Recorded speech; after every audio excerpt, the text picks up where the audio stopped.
आम्हाला ह्या 15 दिवसामध्ये एवढं शिकायला भेटलं की आज जे मी तुमच्या समोर उभं राहून जे बोलतोय असं मी पहिले कधीच कुठे बोललो नाही. बोलायची संधी खूप भेटली व खूप जण पुढे कार्यक्रमाला गेलो. कुठे आता माझा नर्सरी व्यवसाय आहे, तर थोडं कार्यक्रम असतात, फंक्शन असतात, तिथे जावं लागतं. पण जेव्हा तिथे जातो, अधिकारी वर्ग असतो, शिक्षक वर्ग असतो, जेव्हा ते बोलतात की या तुमचे 2 शब्द व्यक्त करा, तर तेव्हा काय असतं, खाली बसून तर खूप आपल्याला सुचतं नाही का, मी वर जाऊन हे बोलणार ते बोलणार, खूप मनात असतं की मी खूप काही बोलणार. पण जेव्हा वर जातो तेव्हा एक शब्द पण आठवत नाही.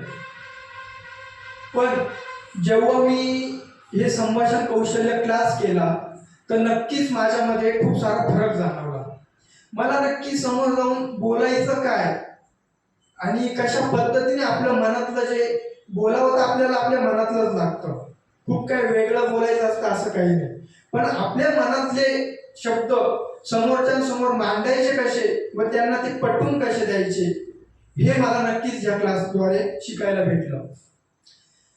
मित्रांनो, जर तुम्हाला तुमची स्टेज डेअरिंग किंवा तुमचे संभाषण कौशल्य किंवा कुठे काय बोलायचं हे जर तुम्हाला समजलं ना, तर नक्कीच आपल्यामध्ये बदल घडतो.